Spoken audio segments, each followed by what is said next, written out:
Hello there, and we are live. See ya, ladies and gentlemen. See, it's episode 4 of Gooners and Magz, and of course with me. See, yeah, it's been a long time coming, yeah, because for some weeks we haven't been doing the show, but today I just said, you know what, Steve Machala, either by hook or by crook, we're today. See, I have no other person than my right hand guy, yeah. This guy, special one. It needs no introduction. Steve Machala, welcome to the show, brother. Hey, thanks for having me. Looking forward to get Gunners and Mags back up and going. But yeah, hey, life happens. We get busy, but you know, Back up and going, brother. we're making time for it. So it is what it is. But yeah, looking forward to the show, and thank you as always for having me on, my guy. Thank you. Yeah, sure. Of course, of course, you know me and you own the show together. So because if you're not here, it won't happen. See, Right. Steve, without much ado, we'll go into Newcastle. See, Newcastle, Kieran Trippier signing a new deal just this weekend. What do you have to say about that? It's a big one. It's a big scoop about Newcastle. Kieran Trippier signs until 2025. Now that's big. Anyone who supports the Newcastle FC should want this to happen. Steve, do you want this to happen? Were you happy when you got hold of that information? And just tell me what it means for Newcastle to have Kieran Trippier until 2025, my guy. Tony, what it means is that the guy, one of the many men, the warriors of this team, is continuing on with us, and it with us through an era that we're in a ascent of what we used to be. Yeah, we're on the way up, and for me, Kieran Trippier, no one can deny he has been an absolutely integral, crucial, a vital part of what we've been doing at Newcastle under Eddie Howe. So he's been terrific. He definitely deserves the extension. And it doesn't seem like he's one of these guys where he'll get worse with age. I'm not saying he's going to become better, but the consistency that Trippier has displayed with us and overall in his career, he's a pretty damn consistent right back for whoever he plays with. So for me, great to see him extend. I absolutely love Trippier, so I think it's a phenomenal, option and decision the club's made to extend it by, I think, a year or two. So I'm not surprised. He definitely deserves it. So yeah, just another good thing that I'm looking forward to as a Newcastle fan. So yeah, it's awesome. Yeah, but what's that tell about Newcastle and the way they are doing business? Yeah, because you don't should be run. Yeah, you don't have to wait until when these guys their contract is already run down, or they have maybe 1 year, or they have probably maybe up till the summer before their contract expire. Like. Newcastle, do you think this is just the model how they would be conducting business from henceforth? Or do you think it's already part of Newcastle's culture to do these things? Well, honestly, it is a bit tough to put a finger on exactly how we do business and extensions with the older players. For example, let's just look at Bayern München, right? They have a policy in terms of players who are 30 and above. They don't like doing multiple year extensions on players that are 30 and above. They like to do it just 1 year extension. That's what the situation, for example, Lewandowski found himself in. He wanted a multiple year extension on his contract, but the club was like, "We'll give you another year, and we can reevaluate once the time comes to extend," right? So Bayern have a specific way of doing things, which, maybe that's a way that Newcastle could look at it. But Trippier is, 32 now? So We'll see what It's the 32 now. president. That's why I'm a bit surprised. That's why I'm a bit surprised about that deal. It's till 2025. It's more than at least more than a 2-year extension. Right, If it were a player like that, they would give him probably maybe a 1-year extension. right. I don't know about right now. During Arsene Wenger's time, players that have crossed the threshold of 30 or around maybe let's say 29 or so, it's usually a 1-year contract that they used to give them. So I don't know of Newcastle, but kudos to them for extending Kieran Trippier's deal because that deal really rocks. See, the transfer of Gordon from Everton. Bro, are you hearing anything yet? Apparently the medical is taking place either right now or today. So I'm thinking if there's going to be an announcement sometime soon today. So we'll see what happens with that. And I know what you're going to ask me next about my opinions on the signing and the player and whatnot. Definitely. You now go there, Steve. Yeah. So with regards to Anthony Gordon, he is not my first choice. But what Eddie Howe has shown me is that he knows a little bit more than me in terms of definitely.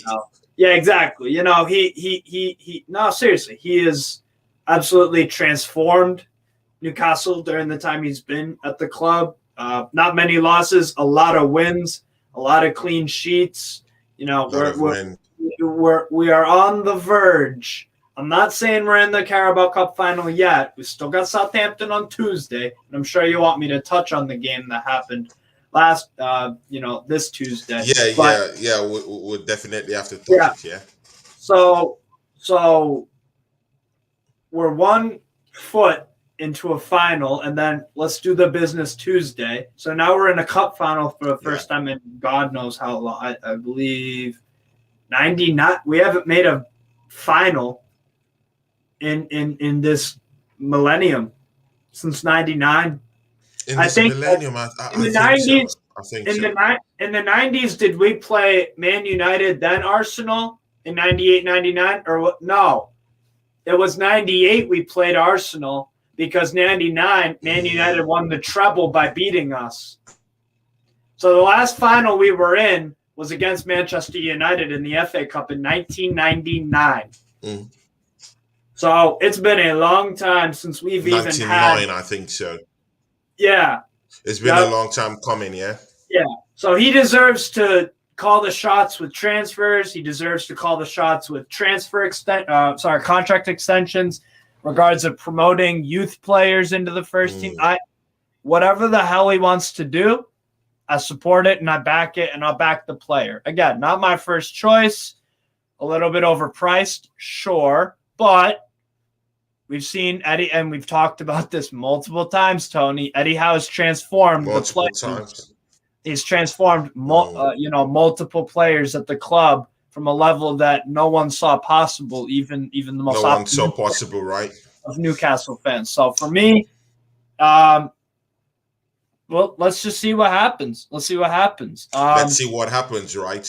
Good. And the last transfer that I'm going to ask you, it's about James Maddison. Rumors are swirling, in the league that in the final moments in the final days of January, that you guys might actually land James Maddison from Leicester.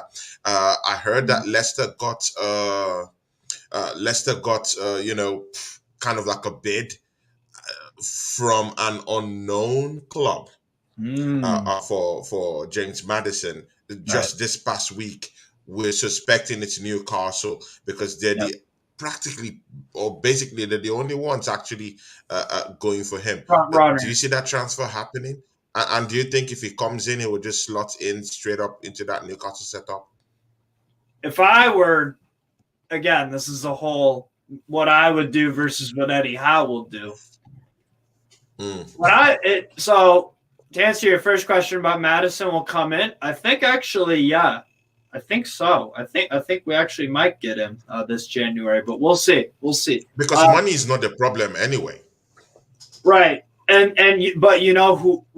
this is why we're in the position of strength in this offer. It's because Leicester money is a problem for them. They need the money. They need the cash. They need the cash. Exactly. That's why they haven't been spending on summer recruitment, and in the January window they've been pretty quiet as well. So, for me, I think we'll get it done. If we don't, but do you think Leicester will be a little bit wary about giving out their big timers, like their big players, because definitely they have to think about a relegation scrap coming up towards the end of the season, and of course, Steve Machala, you know about this. You need your whole big time players to be helping you out in a relegation scrap. Everyone has to chip in. Exactly. You don't want to be left behind with all your big time players leaving the football club, and then you're fighting, a relegation scrap. That might be a fight that they might not just want to really let go of right now. So if you think about it from that position, do you still think that they would let him go to Newcastle? I think after you say that, I because you got to think about it like this.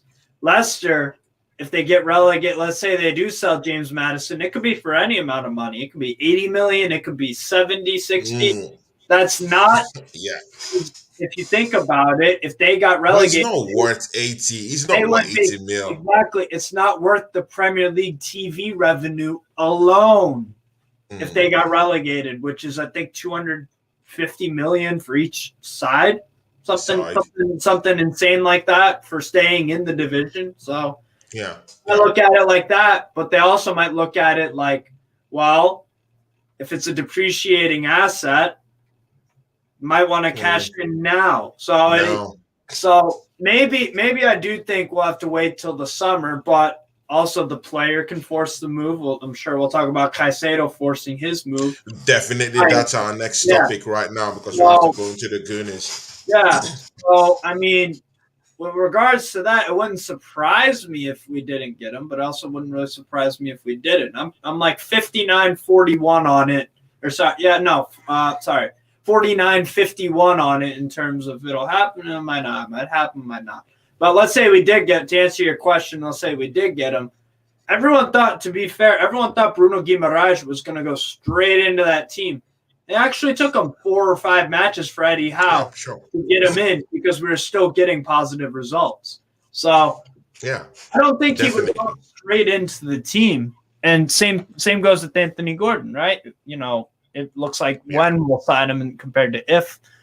Anthony Gordon might not go straight into that side. Eddie Howe might. But it all boils down to, is he a quality player? Right.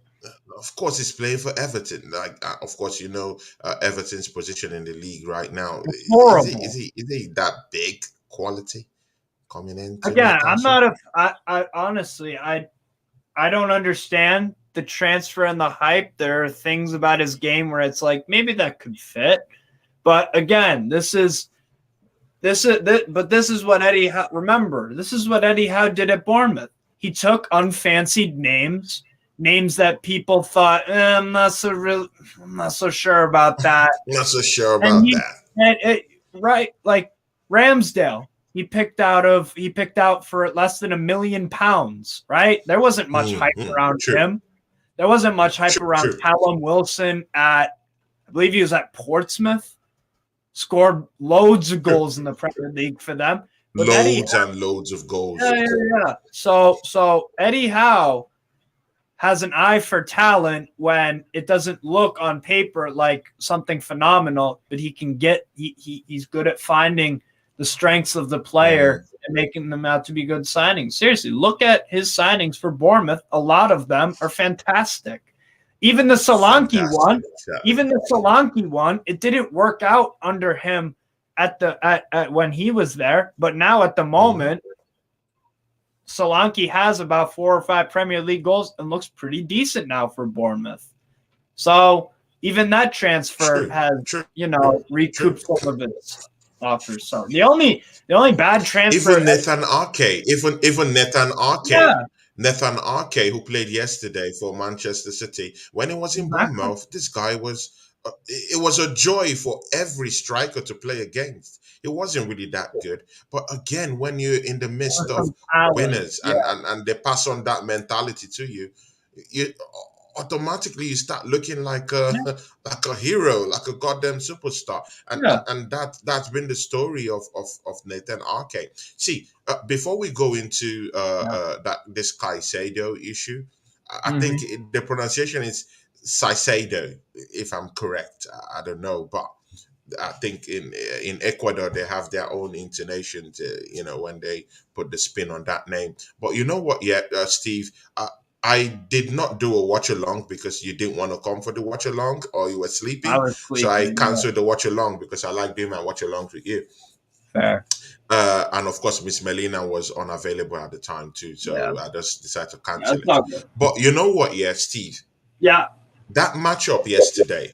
Take us through what you thought about that match yesterday. Was it an improvement for you in terms of Arsenal? Did you think Mikel Arteta disrespected that FA Cup yesterday by not fielding his first team, his complete first team? Was it right to rest players? Look into this nitty gritty, of the whole game, and tell me what was your own emotions and feelings, mostly when you watched that matchup yesterday.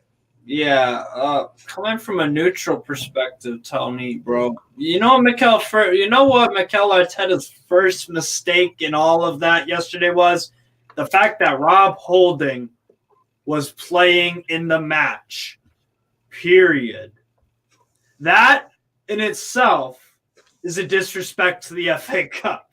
That right there is disrespect to the FA Cup. Playing Rob Holding in 2023, allegedly trying to win a trophy. Come on. It was really that bad. It was really that bad. It was really that bad. It was really that bad. The Assembled, welcome to the show. Arsenal Punk, welcome to the show. Sebastian, big ups to you. Thanks for popping into the show. Chelsea OG, my guy, man. See, I'll call you after the show, Chelsea OG. We have to talk. And of course, there's a boxing match today. I don't know if you're going to be doing it because I know you're traveling, but we have to talk anyway. I'll call you after the show. Steve Machala, please continue. Again, just the Rob Holding alone, if I was an Arsenal fan, I'd be... Tony, were you happy about that? About Rob Holding? You know my feelings about Rob Holding. It's a no. It's a no. It's a no for me. I think that's where Mikel... You know what? Yeah, I like Mikel Arteta. I'm his number one guy. Right. If there's anyone who is to defend him, I'm the one. But there's no defense. For bringing in Rob Holding into the fray. That guy should actually be thinking of leaving the football club. Right now that we've gotten another centre back, what is the need of having that guy when we have Kiwior on the bench? So, it becomes...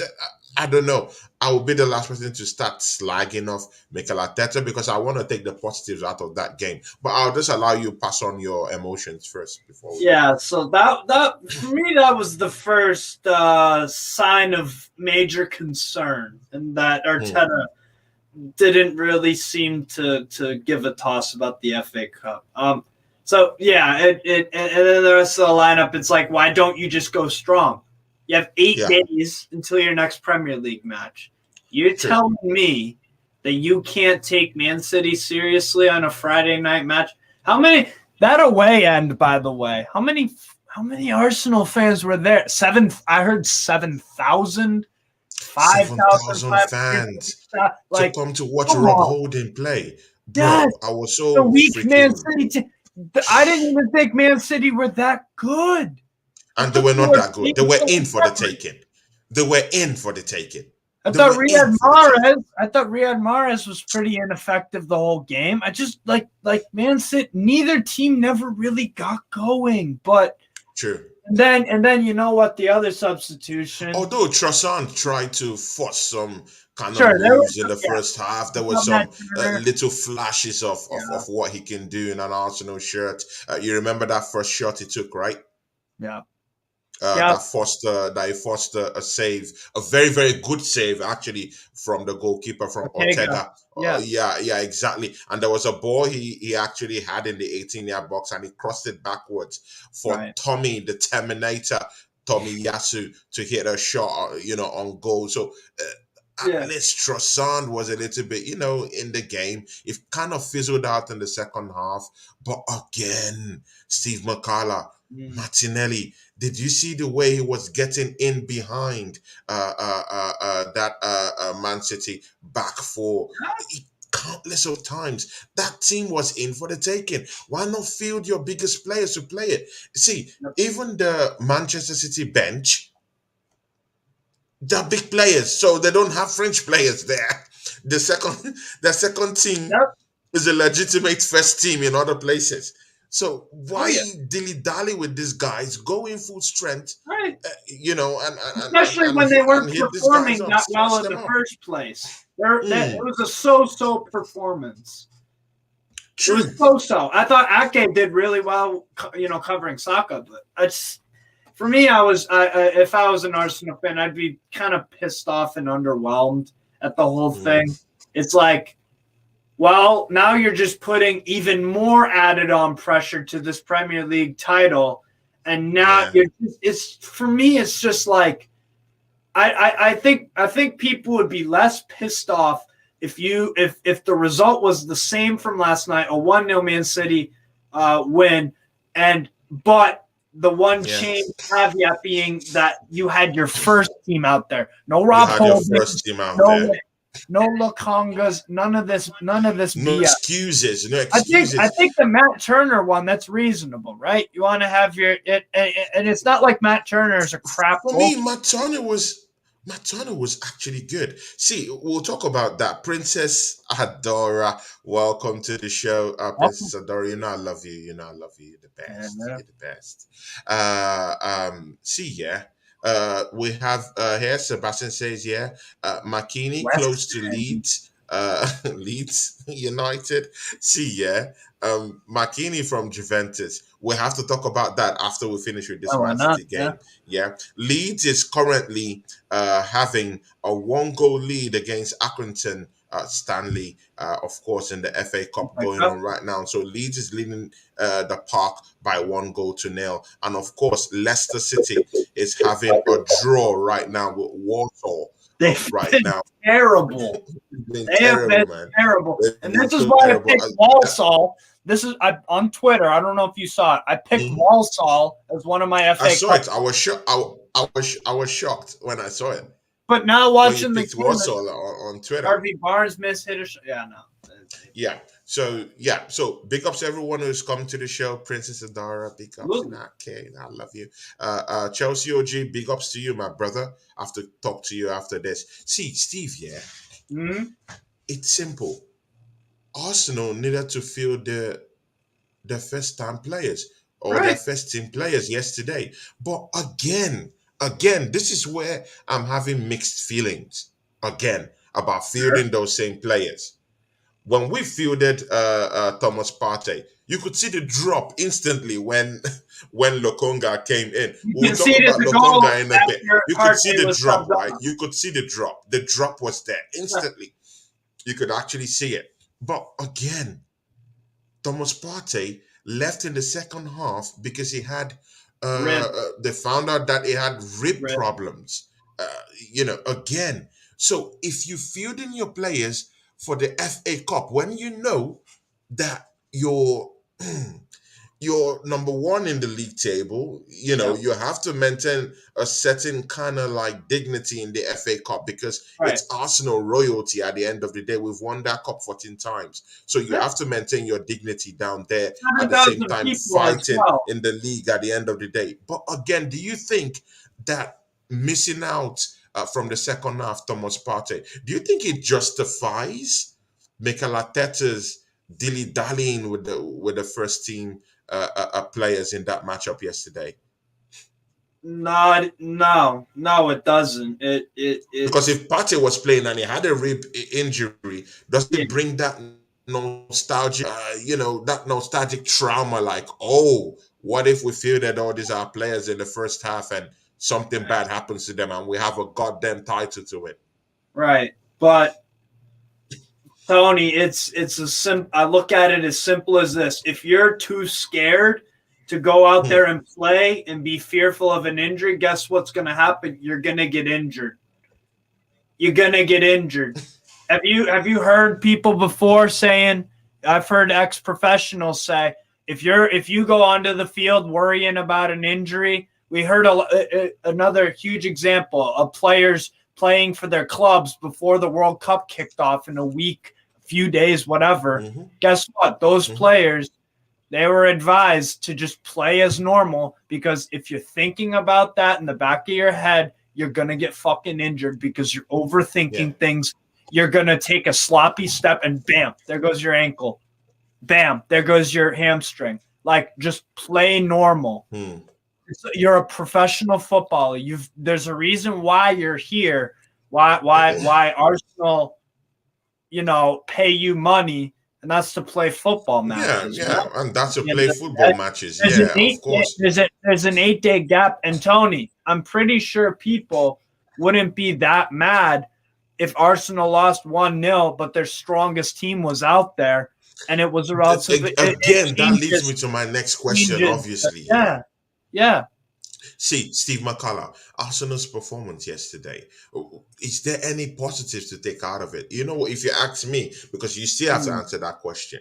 If you ask me, if it was last season, 2 seasons ago, Arsenal, after conceding that goal, in let's say, in the space of 10, 15 minutes, would just allow 2 goals to get in, 3 goals to get in, 4 goals. See, we would have been completely mauled at the Etihad yesterday. The floodgate, that's the exact word. The floodgates would just be open immediately. But for me, seeing that happen and us maintaining that one goal, and of course, even you have to even confirm this, that at least Arsenal still had to go. There were times Martinelli was cutting in, bypassing the defenses and trying to cause problems. See, Steve, did you see any positives for Arsenal to take home yesterday from that loss? It's a loss anyway. There shouldn't be any positives, but was there anything that you saw that, okay, it looks different? Okay, they should take this one home. Was there anything? That Matt Turner is a pretty damn solid backup option.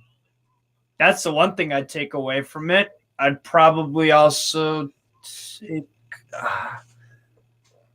Trossard showed a little bit of, he was all right. It wasn't like amazing yesterday. Actually there is one positive I would take is the fact that Trossard, when he got subbed off for Martinelli looked a lot better. A lot better. He looks like a guy that was playing with some urgency because a new guy's come into town and he plays in the same exact position that he does. Same exact position. He needs to show the manager that he deserves the starting spot and not Trossard. It's some healthy, friendly squad competition for minutes. So that's a positive. But yeah, for me, you're Arsenal, right? You shouldn't be looking for positives. We can do it for conversational reasons, but for me, it's like the negatives for me outweigh the positives. You're out of a competition. Outweighs the positives, right? Now, Man City, you could say that Man City possibly have a psychological advantage because they beat you once. Again, it was your second string. You could say that. It's still, you don't want to lose games, man. Again, there's no excuses. They beat me fair and square. You see, Yeah, exactly. Yeah. See, we love football, Steve. Sometimes you have to call a spade a spade. We were beaten by the better team on the night. So there's no complaints about that. Yeah. Arteta, for me, you have to show Mancity a sort of them respect in just one thing, the lineup. That's the only way you can show them respect or give them respect, is by fielding a team that is befitting enough to at least have a go, at Man City. I was proud with how they played, but again, you have to be Right. fielding your best players for this type of matchup. Right. And again, it's not like we're having a matchup coming up this Saturday, or we're having a matchup coming up Tuesday. early next week. Yeah. Or Tuesday, like Newcastle. 8 days. You know, 8 days. the game we have is against Everton, relegation battlers. Those guys are they're neck deep into problems. They're It just brought in meltdown. Sean Dyche. It's brought in Sean Dyche. You know, they're gonna be in a mess when we actually, meet them up. So I don't really see why we were really conserving our players. But again, when Thomas Partey got that injury, it made me think a bit like, okay. But again, I don't know. You can look at it, from two sides of a coin, right? I suppose, yeah.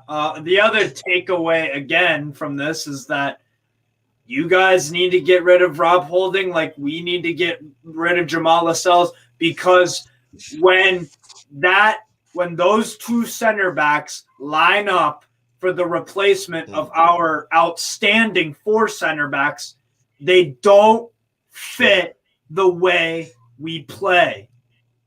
Lascelles is clumsy on the ball, no pace, and Rob Holding makes poor decisions, and he lacks fitness. He does not fit the Arteta way of playing this year. Rob Holding has no business. Holding has no business wearing an Arsenal shirt. This guy is just okay in earning a salary at Arsenal. Why is that guy still there? I question every bit of why that guy is still there. It boils my blood that guy is still donning an Arsenal shirt. What is he doing there? I don't blame you. What? And again, Arteta was even a little bit lucky that he took him off, because it was a red card waiting to happen. It was a red card waiting to happen. It was just always on the shirt of Haaland. He couldn't cope with the pace of Haaland. He got into trouble. Even towards the end of the first half, it went to the referee, Terney, and was complaining. See, that's a recipe for disaster. Yep. Everyone knows that Terney, that referee, gets angry. He might not show it facially, but he gets angry when he's being confronted. So, again, as one of the most experienced players at Arsenal, you should know better. But see, there's something else that happened, and it's about this guy called Lokonga. Lokonga came in place of Thomas Partey. See, Steve, of course you saw the drop-off, right? You saw the drop-off. They were doing a number on this guy. Okay, he didn't completely drop the balls, or gave the ball away in the middle of the park. But you just sense it that there was a drop in intensity in the middle of the park. You can sense it that our defenders had to actually, there was no one that could actually help our centre-back shoulder, all those pressure from the middle of the park. And mostly when Mancity started, drifting, from the wings and everywhere, and there was nobody like Thomas Partey who could actually help our centre-backs shoulder the whole onslaught from Manchester City. What do you have to say? And again, doubling up on that, immediately after that match, Lokonga ran down the tunnel. He wasn't with the other team members, to clap off the up to about 7,000 Arsenal fans who came in, to that cold place in Manchester at the Etihad. Friday night, you have to take off work. He could, and there was no injury. I think that should spell his end at the club, at the football club. What do you think about his performance and his antics? He's a bottom half of the Premier League quality player from what he's shown at Arsenal. Same goes for Rob Holding. Rob Holding would not look out of place, as much as I like Bournemouth, out of Bournemouth. Same with Sambi Lokonga. Again, I suggested on the Aussie Gooners show, great channel, check them out. I suggested to you guys Go pick up a guy like Jefferson Lerma and go send Sambi Lokonga the other goddamn way. Because quite frankly, Jefferson Lerma is a better player, more physically able to cope with the Premier League than Sambi Lokonga is. Because Jefferson Lerma has been with Bournemouth for years now, probably in his fifth, sixth, seventh year with them. Eddie Howe, again, another Eddie Howe recruit. He's played really consistently well for them. Not amazing, but that's that you need someone who looks just somewhat competent. That's the word, competent. You want your backups to be competent, right? At least. That's not what Sambi Lokonga is. He just struggles so much to get any sort of rhythm on the ball. He looks nervous, and same goes for Fabio Vieira. Now, Vieira I wouldn't sell. I would loan him, though. Absolutely loan him, because he looks like a lost puppy out there. He don't have the physicality for me. He needs to develop that, bulk up, go on loan to a Brentford or something, or a Brighton. Learn how to play football in this league, because your standards are so goddamn high now. You can't be having these Rob Holdings and Lokongas and a Vieira who still needs a lot of development. That's the bottom line, man. That's the bottom line. See, Steve, I totally agree. Lokonga, and again, he's not that kind of kid right now that will say Mikelarteta never gave him a chance. Mikelarteta has actually given this guy a chance. Last year. Lots of chances to actually prove himself. Digger D, welcome to the show. Digger D, my guy. It says, big up panel, lads. Digger D, my guy. Digger D, one of these days you're going to come up to the show and, have your say, bruv. And just, talk to these people. Digger D, my guy. Big up to you. Steve. Yeah. It's good that we've gone past this Lokonga issue. We need him out of the football club. It's a pretty short conversation. It's a short one. This guy, is not really what is not really what the force at the end of the day.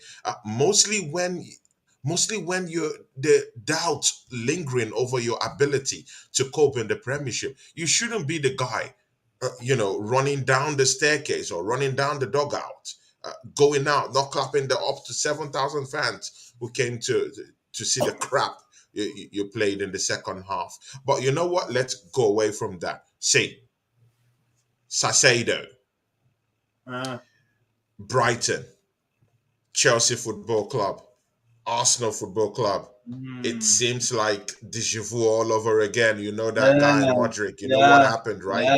It seems like déjà vu all over again. But again, Steve, because I know you like all the type of obscure players that really have a very, very good skill set. You spot these guys, even from the French league, German league, even in the Premiership. You have a keen eye in spotting these guys out, and you have a portfolio on them. What do you think about Caicedo?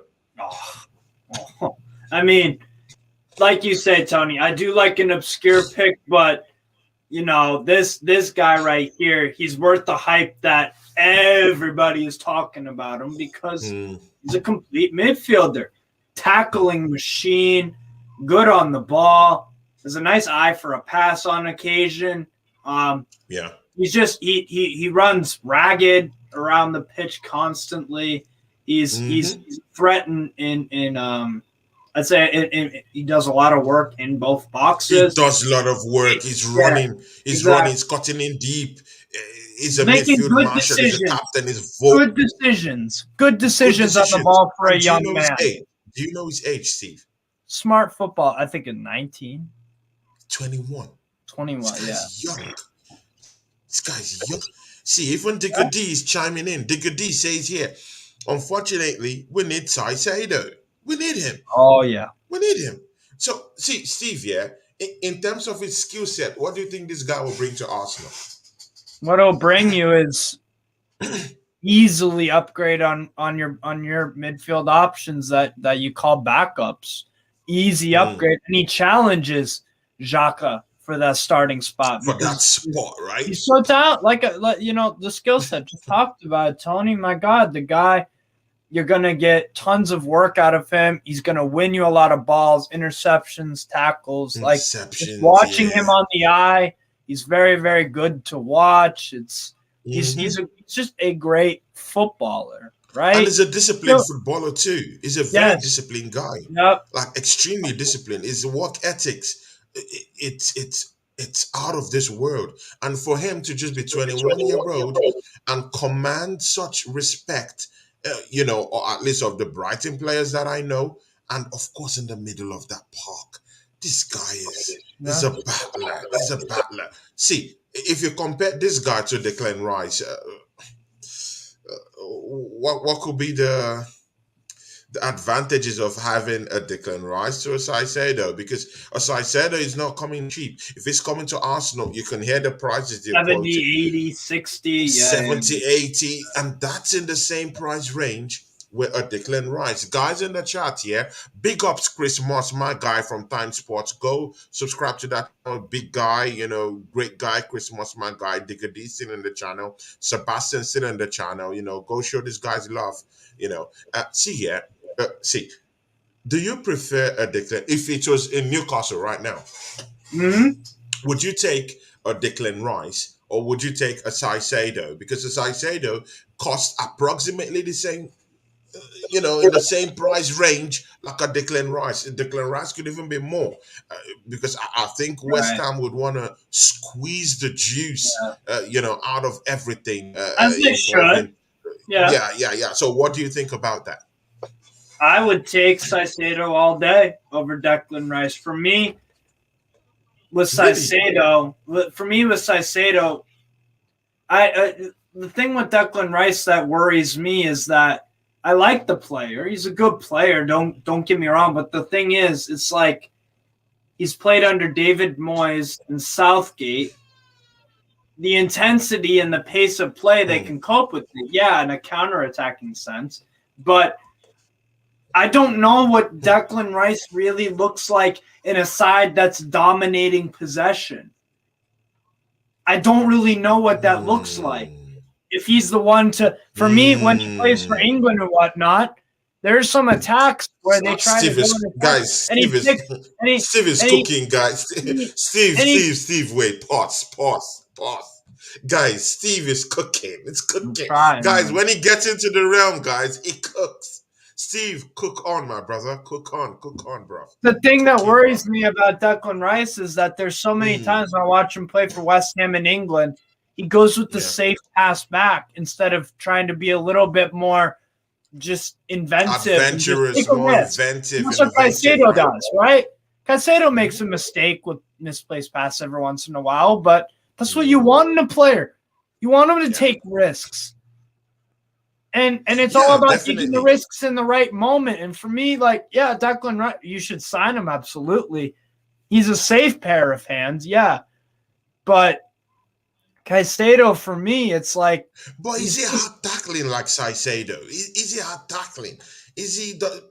I know he's a vocal kind of guy. I know DeclanRice is a vocal guy. He might even be more vocal than Caicedo. But is he this kind of guy that will win you this ball 70% of the time? Is it a hard tackling guy that will go into deep waters and help you out, you know, when you've been, you know, bombarded by teams like Mancity that like to lay siege in the mouth of the 18-yard box of most of their opposing teams? Is he that kind of guy that will go through those dark waters for you? In the midfield, yes, but defensively, I don't see DeclanRice going to deep waters, you know, and fighting the good fight of faith, you know, in the defense for a team. In the midfield, yes, but defensively, collectively, I don't think so. For me, it's simply as Caicedo is the more young, exciting, electric kind of option. Like for me, Caicedo for me, he fits the Arsenal kind of the free flowing excitement, young nature of the team that takes a risk. And for me, and maybe that's why DeclanRice would be perfect, because what do all the good teams have, Tony? They have a balance. They have a balance to their team. But for me, you already have that in Thomas Partey. So for me, Declan Rice would either be great competition or a starter over Partey, possibly. But Caicedo would be that electric option. He's can be a little bit of a playmaker. Yeah, exactly. And an 8, defensively astute. For me, just Caicedo does things a lot more exciting. More exciting, and again, he's a tough tackler. And again, Steve, right? And Declan Rice is couple of times, backstage. Declan Rice is too. He's good at winning. Yeah, Declan Rice is good, but again, I'm tired of having all these models and cute faces in the middle of the park. I've told you this thing before. I need, and I'm not calling anyone stern, but bruv, Caicedo is a stern-faced guy. He's not the kind of guy you want to have any part of him. He's a nonsense guy. That's what I want. I don't want these models who will come and be modeling in my football club. No, I need hard tacklers, guys who would go deep. They can. Arsenal, let's go to war. He goes to war. He doesn't care. He doesn't care about an injury to his face, an injury to the mouth. He's ready to go ugly to get the ball in an ugly way. And that's what I need in the middle of the park. If indeed he didn't have what do you think? Yeah, for me, again, like Declan Rice, steady Eddie, has some excellent games in there. On the ball, he's pretty damn good. But for me, it's like, it would be nice to have him at Arsenal. I'm sure you wouldn't. I'm sure if you signed Declan Rice over Caicedo, but that meant you never had to see Lokonga in an Arsenal shirt again. No. Sign me up. It has to go. Sign me up, right? You'd say so. That's the thing. As long as you get one of those two guys, again, I'll still pick you guys to win the title. But yeah, for me, Caicedo just seems to fit more of the vibe of the team and the eye test. I can see him slot in because Brighton play good, attracting, progressive, high press football, and that's what Arsenal do as well. See, guys in the chat, Of course, we have Steve Machala down here, See, write down right now, who do you want in the team? Do you want us to complete the signing of Caicedo? Do you want him? Or do you want to chill and wait till the summer before we can bring in DeclanRice? Because there is no point bringing in Caicedo for 80 million, 70 million pounds and then going and bringing DeclanRice for 100 million pounds in the summer. So we have to choose one. Pick one right now. Who do you choose to be in that team? Wait, why wouldn't? Sorry to cut you off. Why wouldn't you go for both? One now and one in the summer? Because think about it, Tony. You're like 99.9% guaranteed. But it's not possible. That's Champions League. But that's about 200 million. If you round it up, it's about 200 million. I don't think anyone will want to spend 200 million on midfield options in that way. And of course they would start fighting and jostling for places in the bench. But that one player might not be. We still have Thomas Partey, we still have Granit Xhaka, we still have other builders like Smith Rowe who is there too. So it might cause an imbalance in the team, and of course that team is built on harmony. Isn't that what you want, though, Tony? Because look at your opponent yesterday. And also, remember what we just talked about with Trossard and Martinelli, right?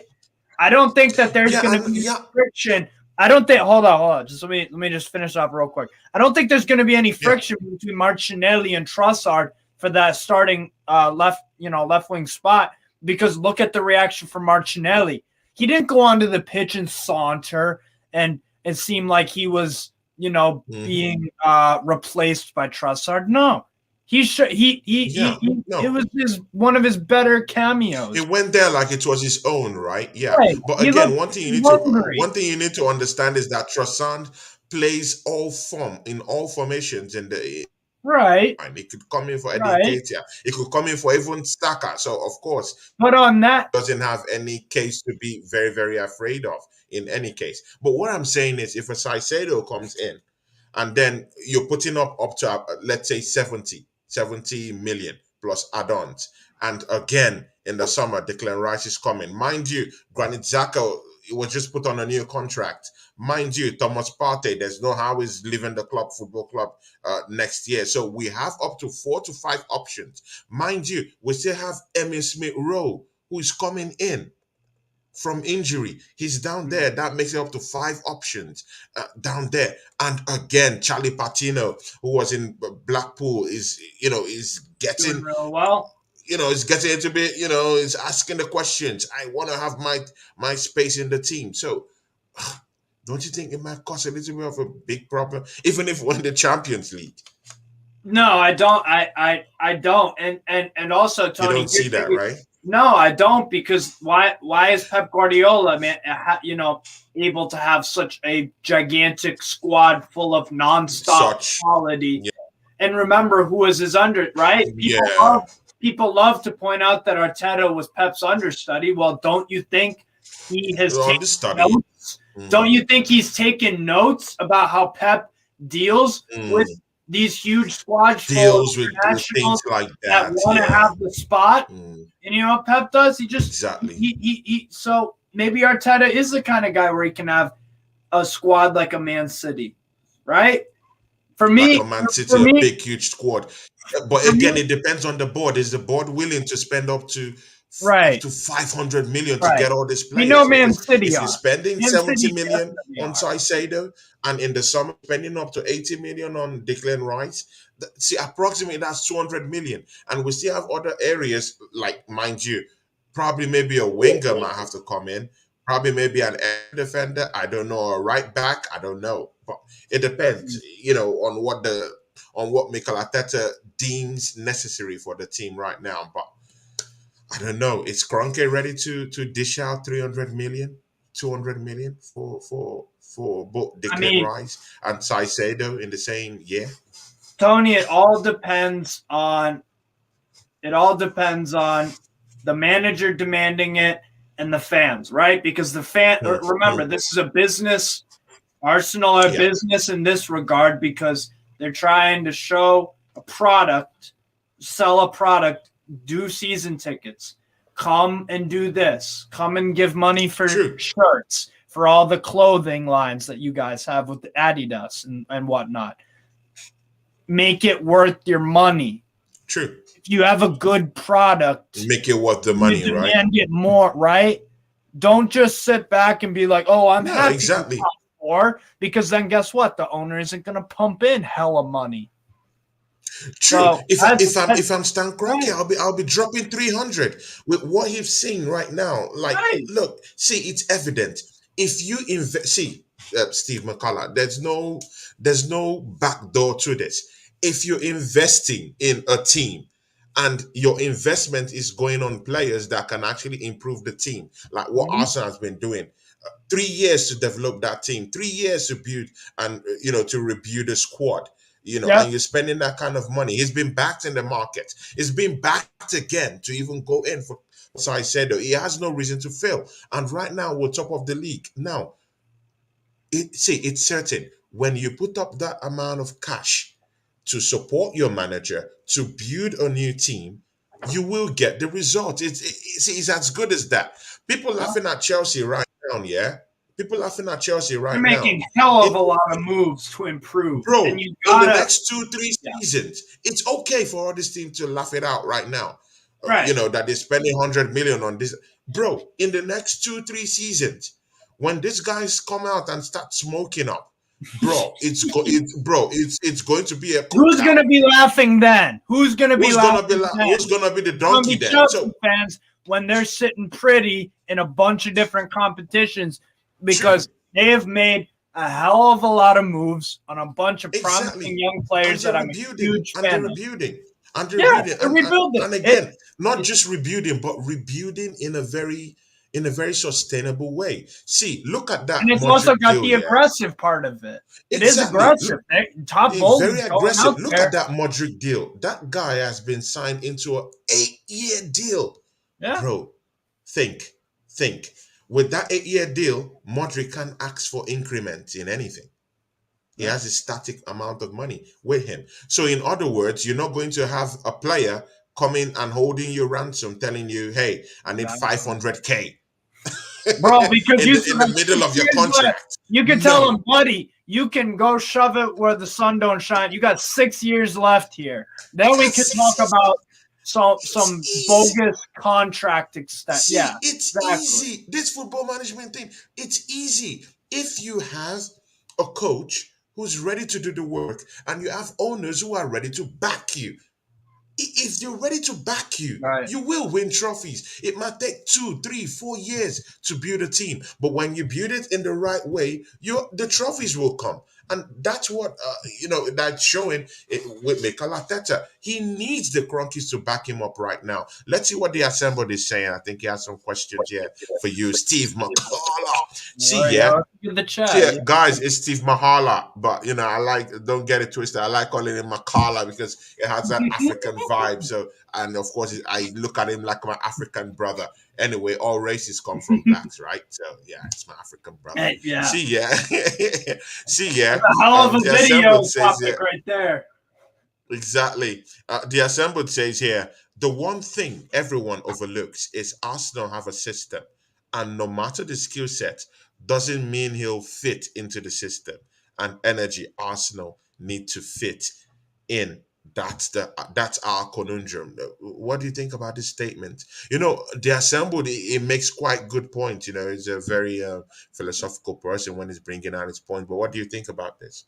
Yeah, I don't have any disagreements with the assembled. It is hard to find, a certain player that is an Arsenal quality player compared to a Lorient style or a quality player, because Lorient and Arsenal have completely different expectations. Right? One of them is just expected to survive in the league, and the other is expected now to win it. So, the expectations, yes, and then But the play style of Lorient, but then here's the crazy thing, right? The play style of Lorient is actually not under Le Bruy. It's actually not that dissimilar to Arsenal. You know what I mean? So that because he mentioned in there also about like the philosophy and whatnot, and the actual on-field skill set that a player needs to have. It is tricky, but that's why Edu gets paid these big bucks, These big bucks to do those jobs, right? See, Steve Machala, you have another one. See, it's Digger D, my guy, Digger D. Digger D, please send me a message on Instagram, man. I need to get you on the show, bro. Digger D says, yes, Steve May is Caicedo similar to Guimaraes. Do you agree? Steve, does remind me a little bit of Digger D where it hurts, bro. Hit it where it hurts. Answer that question. I'm not gonna kick him in the crotch. That wouldn't be nice. Nah.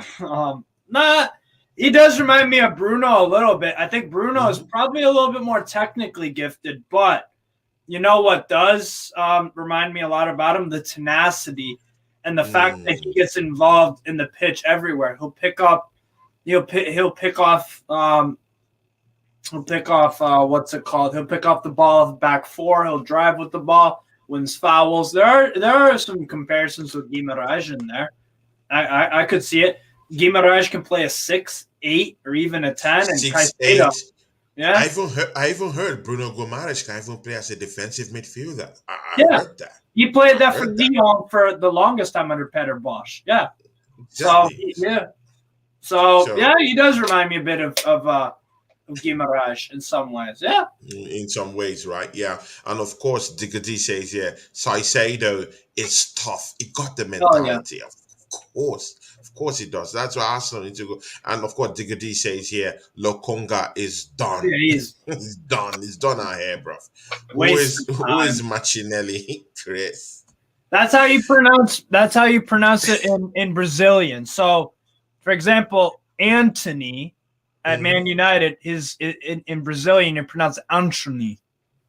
Yeah, right. Exactly. In Portuguese. In Portuguese. And so Gabriel Martinelli. So the M-A-R-T March. That's how you pronounce it right. And of course, Ravi. Oh my God. Ravi, big ups to you, my brother. Ravi. Me and Ravi are in the same WhatsApp group, with Monte down there. But Ravi comes to support me too, man. Yeah. Ravi, big ups to you, my brother. God bless you. Bikari. God bless you, man. And he says, yeah, Lokonga is poor. Lokonga is poor. See, I agree. Thank you, and he Captain Obvious. Ravi says, big up. Big up to you. Diggity says, yes, Steve, I think another midfielder can be good in the summer. Spot on, though. Yeah, exactly. And Chris Moss says, yeah, caicedo. Ravi says, yeah, Arsenal, if you're still top of the league in April, it's all yours. Steve Machala, do you agree? I think it's all yours regardless. So I do see you guys being top in April, but if you sign Caicedo, then it's going to further increase those chances. So those chances, right? If you guys get that done, then that'll only increase it. So, but yeah, I do think you guys will win the league just because. And again, Man City showed they did win yesterday, and that's all well and good. But with those high standards, people expect two things out of these big teams: a good performance and a win.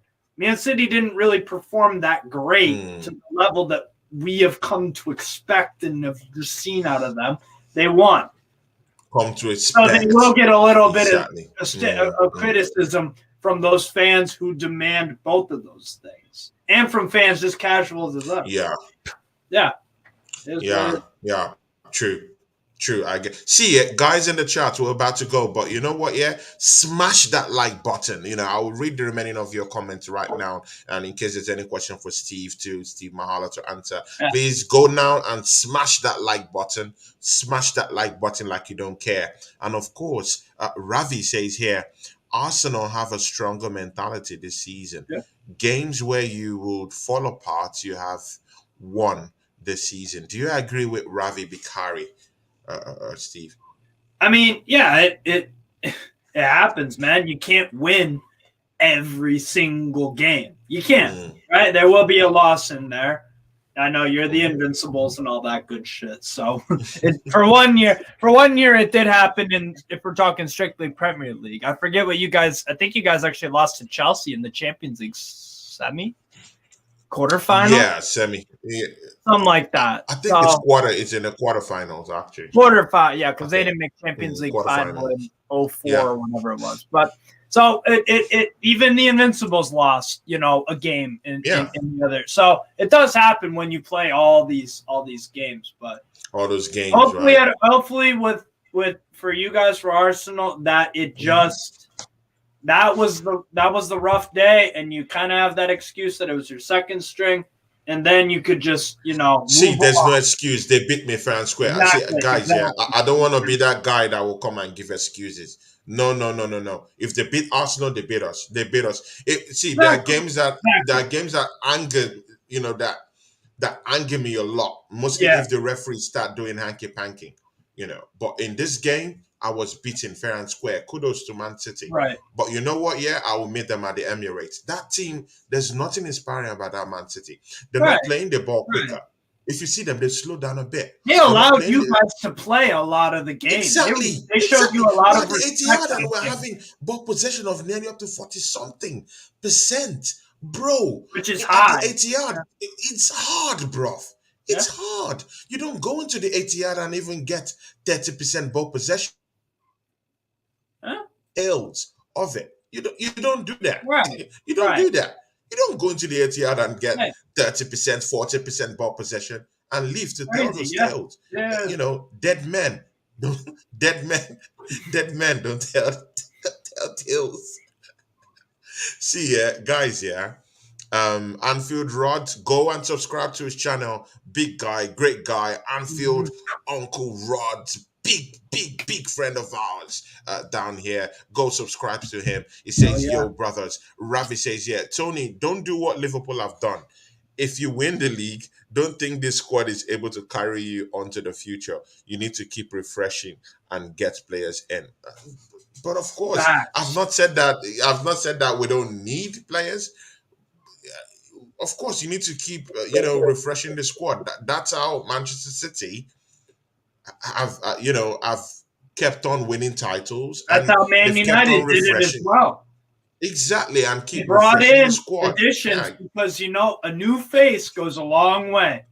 But the more new faces you bring in, there is a risk. There's always a risk, right?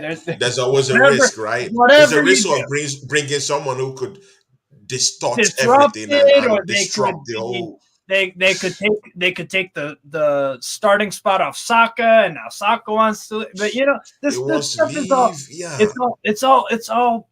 it's all because you want to improve the side, and that's the name of the game. That's the name of the game. You want to have a winning team. Look at Diggy says here. He says, yeah, look at Diggy. Look at what he says here, Steve. He says, big Chelsea up Ravi future, Bikeri. Chelsea are doing the future as well. I'm worried. See, but people are laughing now, at them. I'm not laughing. Yeah, they're spending lots of money, but they're building towards the future. And who cares that they're spending money even? Who cares? Yeah, because the market is overinflated right now. So you definitely have to spend money to bring in players right now, yeah? See, and even apart from that, you can see the trajectory they are going in the transfer market. The kind of players they're going for. They're not going for older players. They're going for 21s, 22s, 23s. Players that will come and freshen things up at Chelsea Football Club. So you know that from next year, they will start hitting the ground running. So that's why Arsenal need to sign Caicedo, bring in all this. I don't care. Just like what Steve Machala said. Don't care. Just bring in, even bring in DeclanRice. Add him into the squad. Bring in lots of players that could, galvanize and change things up. Ravi says here, Tony, please read the chart. It's so far behind. Yeah, I know. The charts with Steve Machala, when I talk with him, it's usually a very, very deep one. Ravi says here, Diggy, big up here. Chelsea therefore are investing for the future. Liverpool, we are just embarrassing ourselves. Yeah, Ravi is a Liverpool fan, yeah. But see, Steve Machala, what would you say? What would you say about Liverpool's transfer window? Like, isn't it shocking enough? You brought in Cody Gakpo, and that's it. Hasn't done anything. You're still in need of midfielders. Thiago seems tired. He's down tools down there in the middle of the park. They need more midfielders. More guys. They even need. Bro, their defense is shaky. They are leaking goals as well. It's shocking. What do you think? It's what happens, Tony, when you stand still and you fail to update and refresh your squad. Things get stale. It's like having food that you really, really love and you want to save it for later, and then it gets stale. But it tastes so good.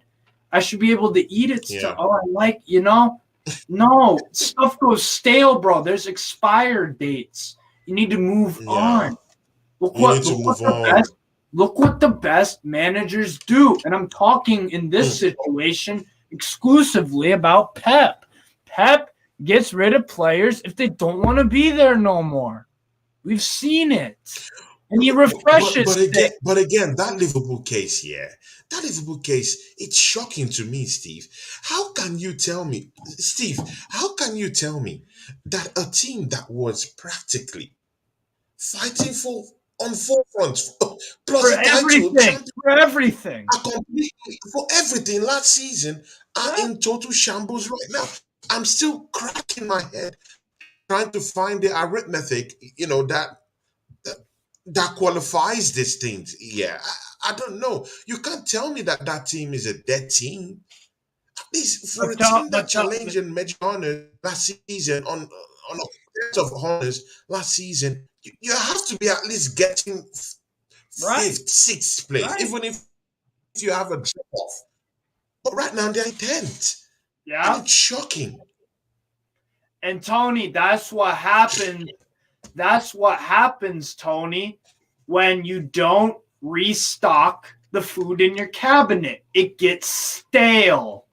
The food in your cabinet gets stale. You need to bring stuff in. You need to bring more food in, more players in this situation.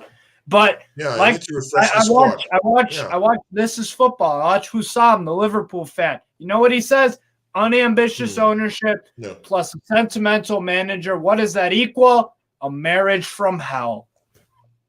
There you go. And that's what this season has been for them. That's true. It's hell. It's true.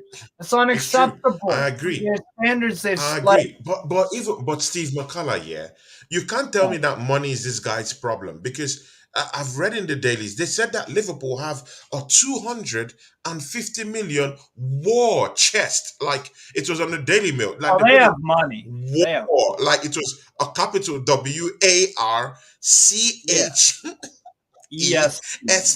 War chest. It was a war chest. 250 million war chest. And you cannot use this war chest to go get yourselves midfielders. What are those guys? They're unambitious. Because they're unambitious, and Klopp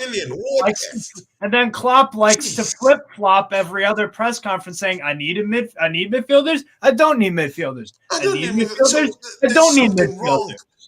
There's something wrong with that team. Clearly, and that's the thing. And that's the thing why people are feeling more optimistic about Chelsea, because they're doing things.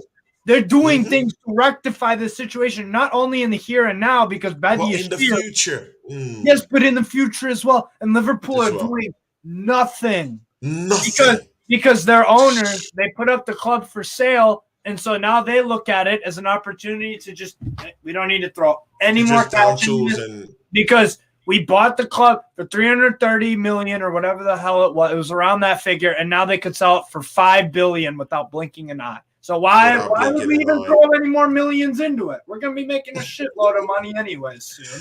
Hey, that's how they view Hard Sport TV. See, Steve, we have to invite Sport TV to our show.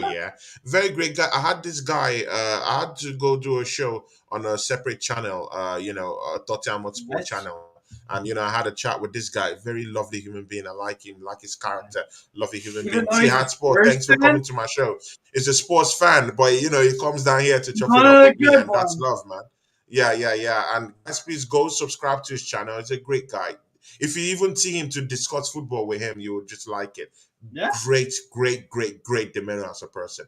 See, Hard Sport, maybe you could come on the next show I have with Steve on Gooners and Magz. It will be very nice. Let's just talk about football, talk about Tottenham sports. Although I have a resident guy who talks about sports, that's Deji Sports. Maybe you might have a shot at him one of these days too. And all of us will just talk football giant together. But I would like it to be on the next Gooners and Magz. That's if Steve sign off on it too. So it would be nice to have you here. Sebastian says Ayares debut. If it comes against Liverpool, I'm gonna get hyped. The new midfielder that Brighton signed. And I think that's the new midfielder that up there. Again, I think that's the new midfielder that kind of like writes it in blood that Caicedo is leaving the football club.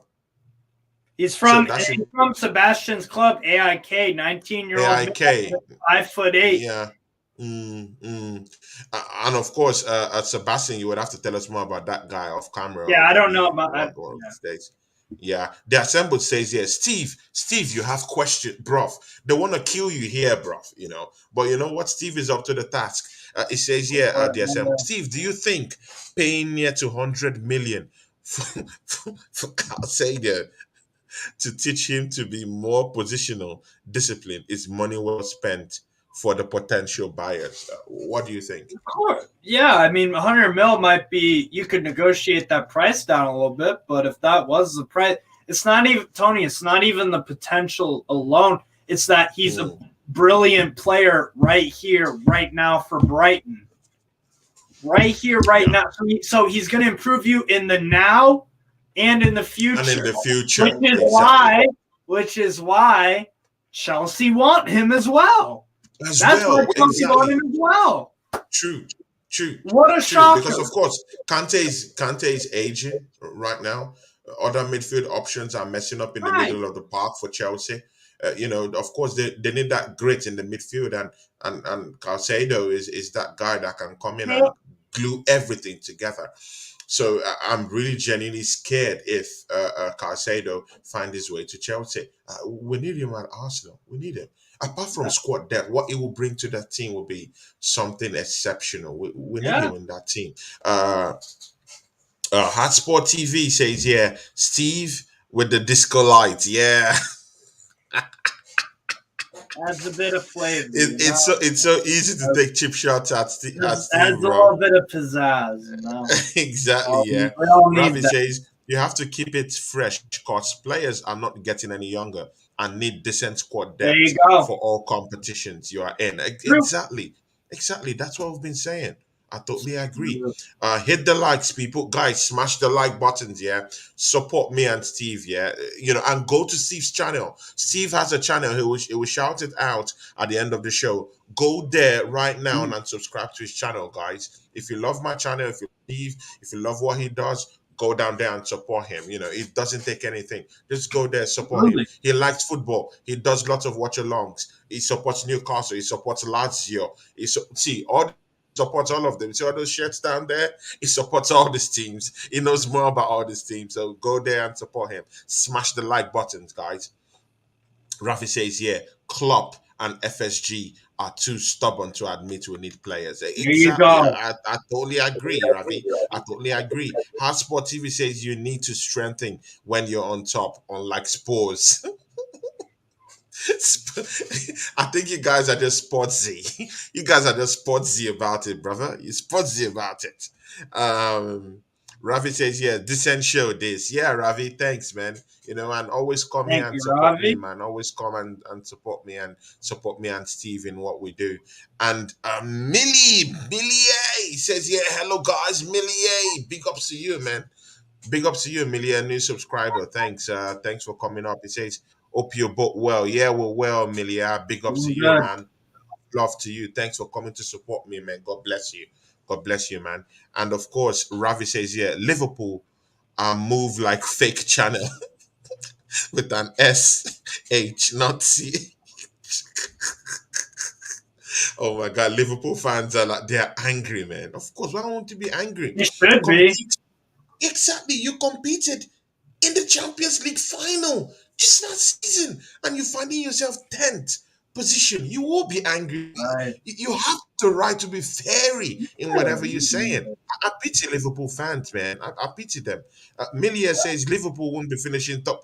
See, Steve, does your top four still stand? Do you think Liverpool will get to top four this season? Do you think they can drop any magic this season and come and move out with the big boys in the top four this season?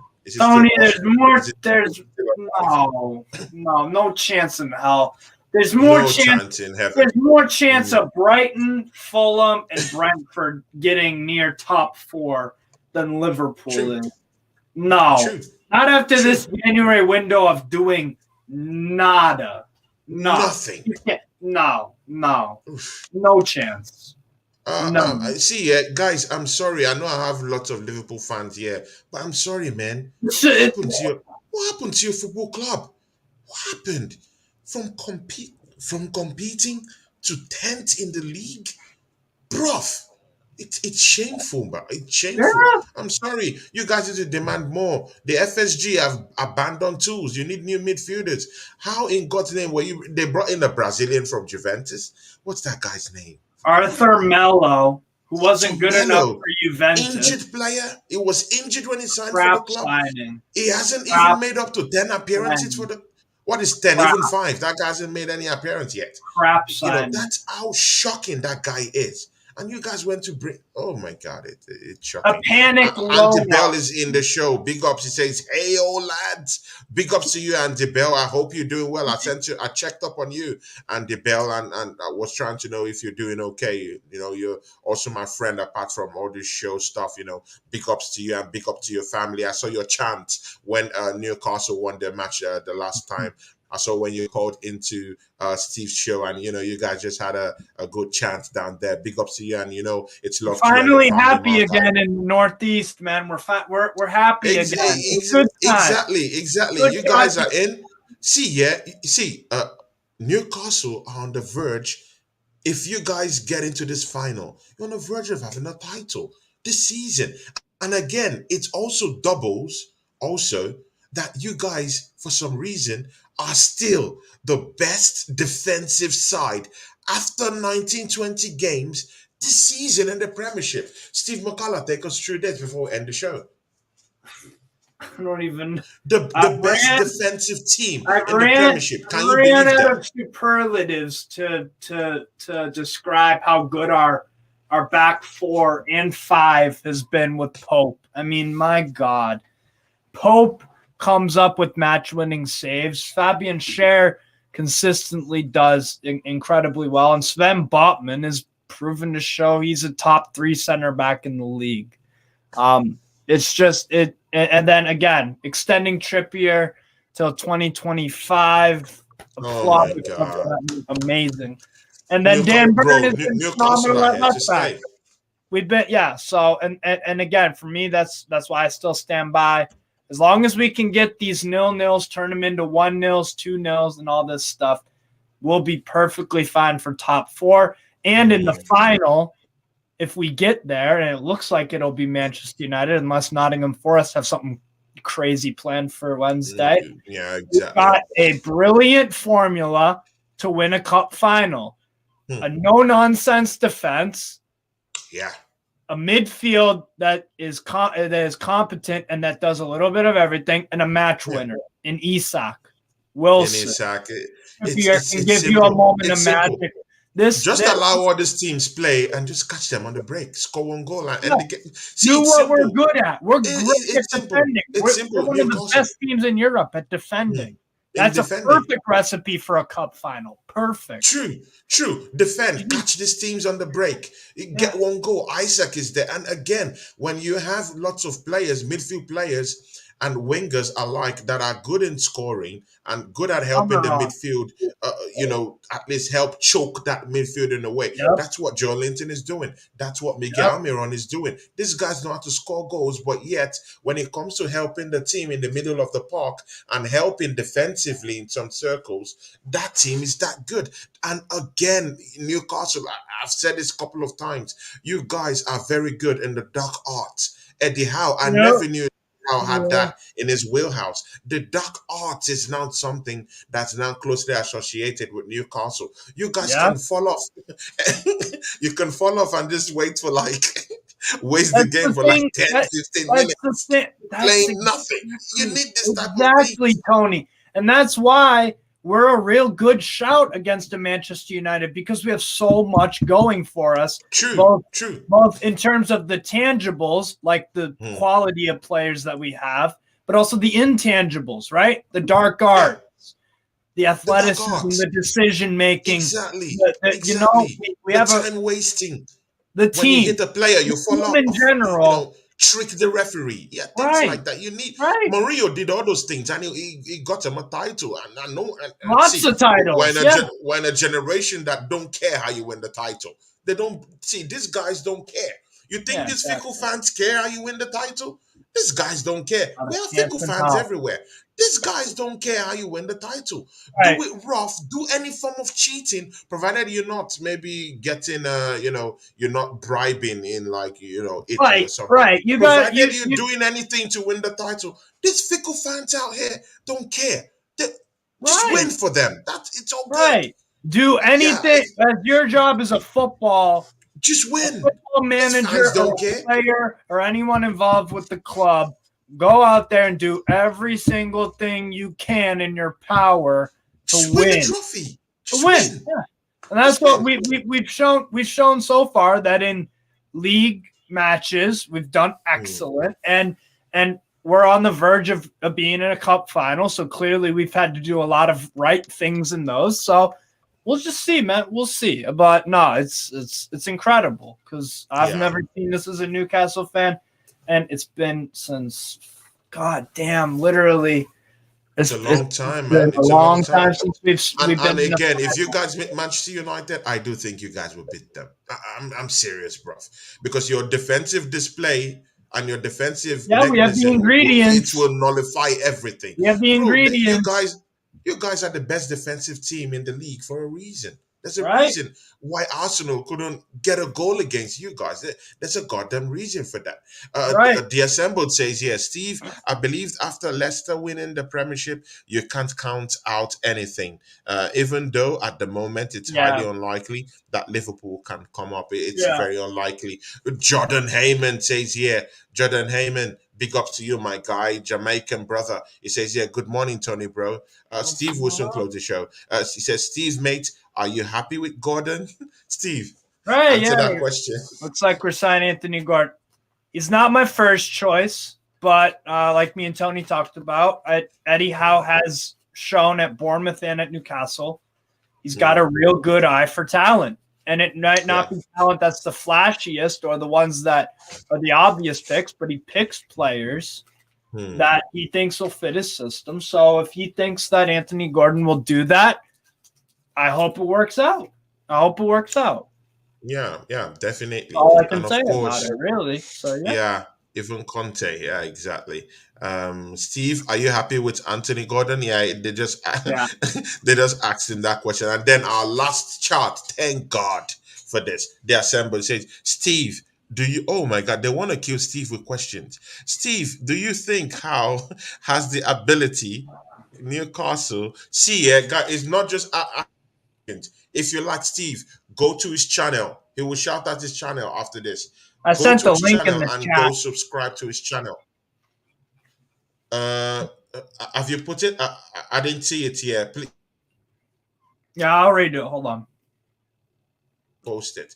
Please, guys, go to his channel. Go support him. If you like someone that talks football, this channel, yeah, you guys know me. I talk raw. I'm not into all this covering up stuff. I say it as it is. If you want someone who says football as it is, not like all this pundits who just lie everywhere and lie through their ass, just come here, watch what we do.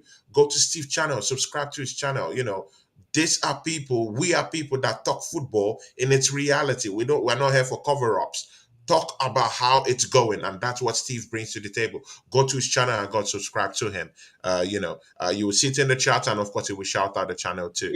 Yeah. It says, the Assembled says, Steve, do you think Howe has the ability to take Newcastle to Premiership domination? He's perfect for this level, but beyond, I'm not so sure. I mean, it's hard to dominate the Premier League when you have Mancity in here. Like we talked about Chelsea, they're going to be very strong in